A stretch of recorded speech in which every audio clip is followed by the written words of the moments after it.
Newsday continues here on One News Now. I'm Riza Diaz. Bacolod City opens its doors to tourists for the Mascara Festival after 2 years of hiatus due to the COVID-19 pandemic. Bacolod Chief Tourism Operations Officer Maria Teresa Manalili said they expect around 200,000 tourists this time around. This is significantly higher compared to 80,000 visitors back in 2019. President Bongbong Marcos, who has vowed to revive the tourism industry, will attend the culminating activity later today. Vice President Sara Duterte is also expected to grace the event. Last 2018 and 2019, maraming dumating dito, approximately 80,000 arrivals. Pero itong 2022, right after the pandemic, we see a revenge in tourism because people are so excited to attend festivals, events, tourism events related. Over in Ormoc City, various artists and bands performed as the locality celebrates its 75th charter anniversary. Lala Panghalinan has a story. Ormoc City shined its brightest as they celebrated their month-long Diamond Jubilee year. Ormoc City LGU made sure that top-caliber celebrities billed the nightly performances for the Ormocanons in the 75th Charter Day of the city. World-renowned Philippine Philharmonic Orchestra played at the Ormoc City Superdome. But aside from their usual classical music, the crowd enjoyed the 80-piece orchestra's rendition of OPM hits.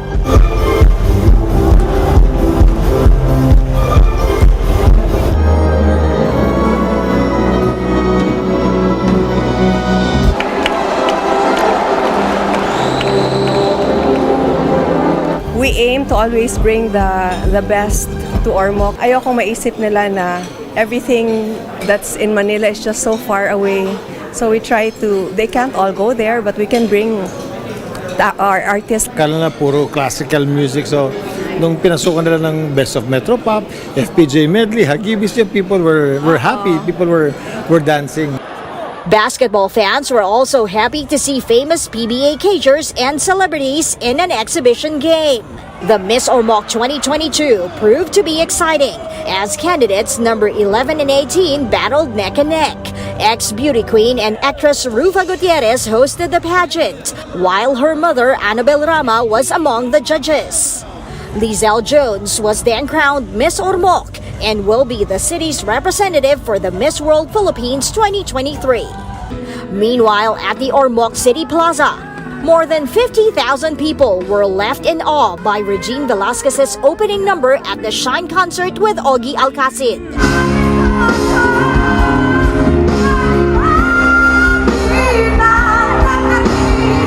Velasquez belted one of her hit songs, Narito Ako, at the rooftop of the Ormoc City Museum. A few Ormocanons even got to share the stage with the couple in singing OPM hits. The songbird also serenaded the crowd by singing the Visayan love song Usahay.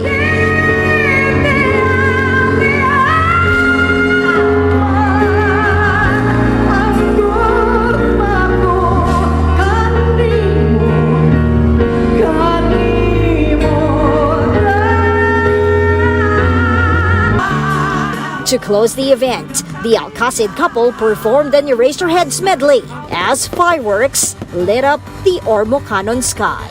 For News 5, Laila Pangilinan, we are One News.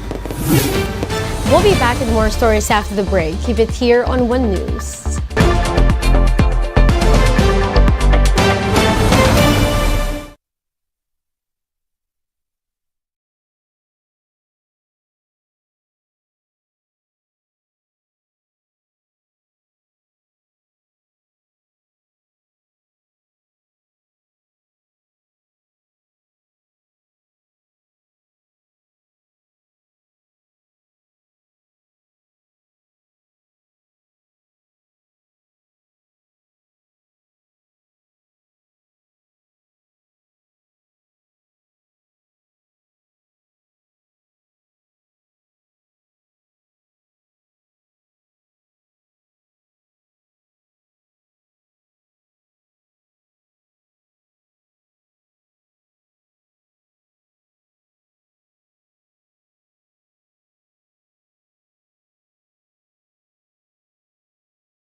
watching One News Now. I'm Riza Diaz.